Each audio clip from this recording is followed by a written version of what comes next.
வெளிநாடு வாழ் தமிழர்கள் நலச்சங்கம்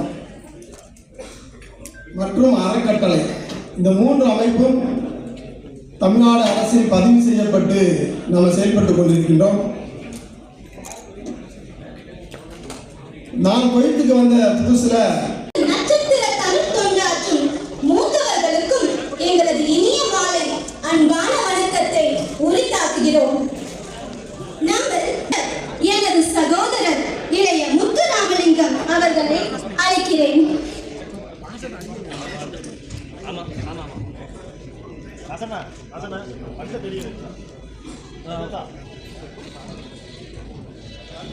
என் தமிழ் நெஞ்சங்களே, நிலவு தனது முகம் காட்டும் வேளையில் 2-3 இதய துடிப்பு அதிகரிக்கும் நேரத்தில் முன்னிருக்கையில் நட்சத்திரங்கள் தனது மின்னலை மின்னுகின்ற வேளையில் எனது மாலை வணக்கத்தோடு நான் சொல்லுவது என்னவென்றால், மக்கள் பணியே இறைப்பணி என்னும் நோக்கத்தோடு 2018 இருந்து தமிழுக்கும் தமிழ் மக்களுக்கும் தமிழ் இனத்துக்கும் தொடர்ந்து குவைத் மண்டலம் அந்த டிஸ்ட்ரிக்டை வந்துட்டு பார்த்துட்டு நான் வந்து ஃபோன் போட்டு ரிப்போர்ட்டர் மூலமாக கேட்டு இந்த நிகழ்வு எப்படி நடந்தது, என்ன காரணம் அப்படின்னு கேட்கும்போது தான் சொன்னாங்க.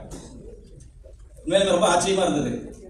எங்கேயோ ஒரு நாள் நம்ம இந்தியாவிலேருந்து குவைத்துக்கு வந்து அங்கே வந்து நல்லபடியாக வந்து சில பேர் இருக்கிறாங்க. சில சீனிவாசாமி ஐயா அவர்களையும் சகோதரி ராஜேஸ்வரி ஐயா இருக்கும்போது நான் சொன்னேன், நான் ஒரு 2 மணி நேரம் தூங்கலன்னா என்னை நீங்கள் ஆஸ்பத்திரிக்கு கொண்டு போக வேண்டியிருக்கும், அதனால நான் என்னை தூங்குறதுக்கு 2 மணி நேரம் அனுப்பிங்கப்பா அப்படின்னு சொன்னேன்.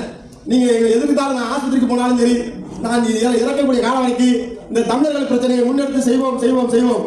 தமிழர் நலனே எங்கள் முக்கியம்.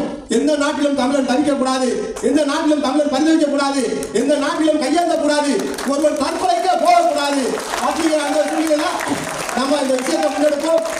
இங்க இருக்கக்கூடிய அனைத்து கட்சிகளுடைய ஆதரவோடும், அனைத்து மக்களுடைய ஆதரவோடும், அனைத்து தொழிலாளர்களுடைய ஆதரவோடும், சமூக ஆர்வலர் இன்னும் எத்தனை பேர் இருக்கிறோம் அத்தனை பேர் ஆதரவோடும் இந்த அமைப்பு வீடு கொண்டு செயல்படும். இது சுயநலத்துக்கு இடமில்லை.